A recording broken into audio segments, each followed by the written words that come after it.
नमोस्तुवचर श्री धर्मेंद्र जैन महाराष्ट्र से आपके श्री चरणों में अपनी शंका रख रहे हैं। हे गुरुदेव, विद्वत परिषद के महामंत्री सुरेंद्र भारती ने भट्टारकों को शिथिलाचारी कहा है और जो शिथिलाचारी मुनि होते हैं वही भट्टारक बनते हैं। क्या उनका कहना उचित है या नहीं? कृपया समाधान करें गुरुदेव। भट्टारकों को इस प्रकार से कह कर के लांछन लगाना ये बिल्कुल भी शोभा की बात नहीं है। और भारती तो हैं पर भारती उनके पास नहीं है। मैं तो कहता हूँ कि भारती भी नहीं है और भारतीय भी नहीं है। जिन्हें भारत का इतिहास भी पता ना हो, कितना बड़ा योगदान हमारे भट्टारकों के द्वारा रहा है, ये सोच भी नहीं सकते। मुगल काल में जहाँ मुनियों का आगमन नहीं, वहाँ पर हजारों हजारों पांडुलिपियों का संरक्षण, बड़े बड़े मंदिरों का संरक्षण संवर्धन, जिन शासन को, जिन धर्म को आगे ले जाना, शास्त्रों को लिखना पढ़ना पढ़ाना, इतना अद्भुत ऐतिहासिक काम हमारे भट्टारकों ने किया है। ये इतिहास को मिटाना चाहते हैं। ये विद्युत परिषद के महामंत्री बन गए, इनको इतना भी ज्ञान नहीं है कि भट्टारकों को शिथिलाचारी कहना और ये कहना कि जो मुनि शिथिलाचारी थे वो भट्टारक बनना, ये कितनी गलत बात है। आपको ज्ञान नहीं है क्या? सिर्फ महामंत्री बन गए, दो चार विद्वान लोग मिलकर के एक संस्था खड़ी कर दो और जो मन में आए वो बोलना प्रारंभ कर दो। आप समाज चलाने वाले हो क्या? धर्म चलाने वाले हो क्या? धर्म चलाने वाले देवशास्त्र गुरु होते हैं, चतुर्वेद संघ होता है, इनके माध्यम से ही धर्म चलता है। इस बात को ध्यान रखना। इतिहास को अपनों को कायम रखना है। हमारी ऐतिहासिकता, हमारा पुरातत्व, हमारे सभी शास्त्र, मंदिर, गुरु, परंपरा, इन सब को जीवंत रखो। निंदा मत करो, बुराई मत करो, और जो ऐतिहासिक पल लुप्त हो गए हैं उनको पुनः जिंदा करने का प्रयास करना चाहिए। उससे ही तुम्हारी ऐतिहासिकता है, उससे ही तुम्हारी पहचान है। और थोड़े से कुतर्क करके आप जैन धर्म का सत्यानाश करना चाहते हो, इस प्रकार से लोगों को मिसगाइड करते हो, अच्छी बात नहीं है। शिथिलाचारी मुनि नहीं बनते हैं, ध्यान रखना।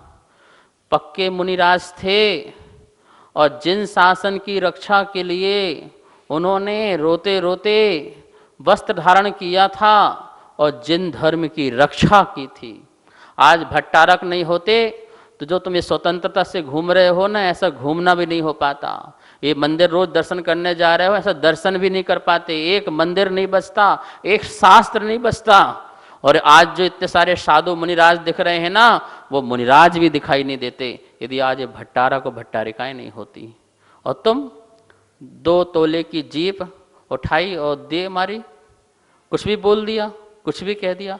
ना ना, ऐसा कभी नहीं बोलना चाहिए, ऐसा कभी नहीं करना चाहिए।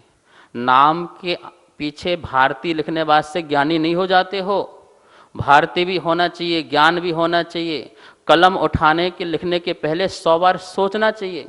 और आप सब लोग भी ध्यान रखना, कोई भी एक शब्द और एक कलम ऐसे नहीं निकलना चाहिए जो हमारे जिन शासन का ह्रास करता हो।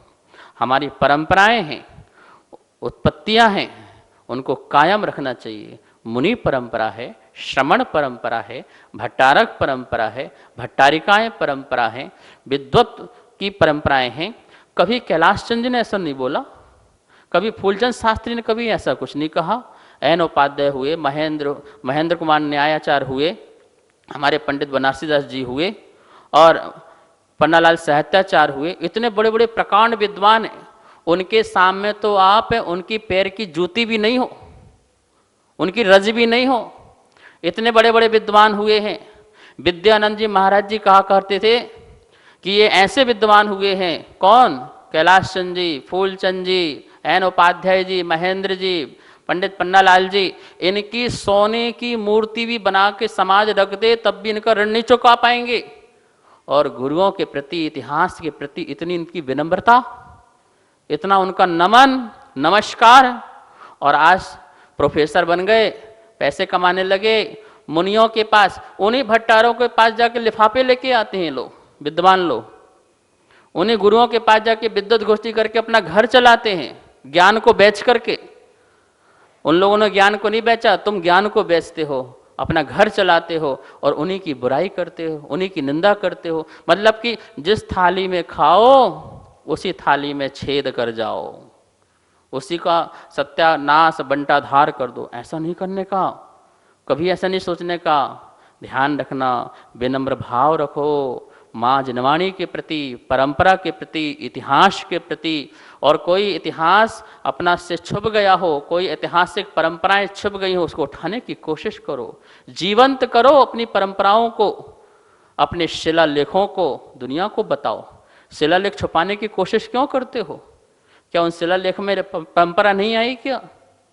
इन सबको ध्यान रखो।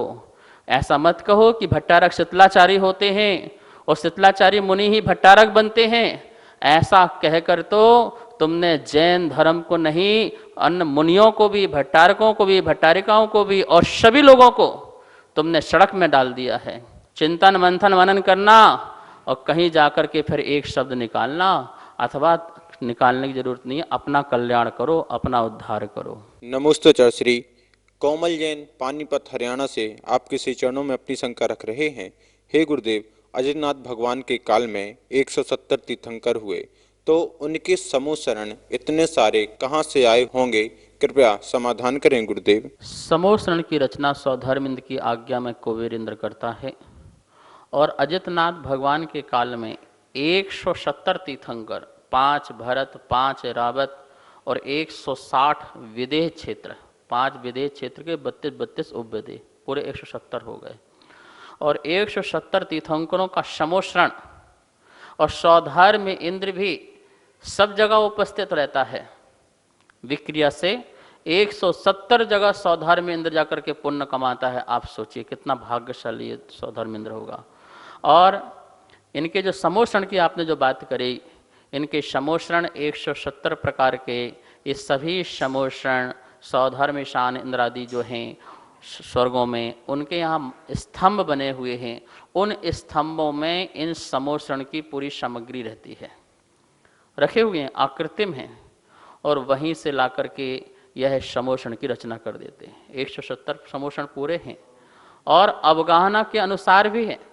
अब भरत ऐरावत क्षेत्र में पहले तीर्थंकर की 500 धनुष की अवगाहना है, तो उनका समोषण, और आते आते महावीर स्वामी के 7 हाथ की अवगाहना रह जाती है शरीर, तो वो समोषण घटता हुआ क्रम से समोषण घटता जाता है। तो इस प्रकार से यह समोषण भी बड़े छोटे सभी समोषण जो हैं उनके जो हैं विमान आदि में जो हैं वहाँ पर स्तंभ आदि में सब रखे होते हैं, सुरक्षित रहते हैं और वहीं से लाए जाते हैं।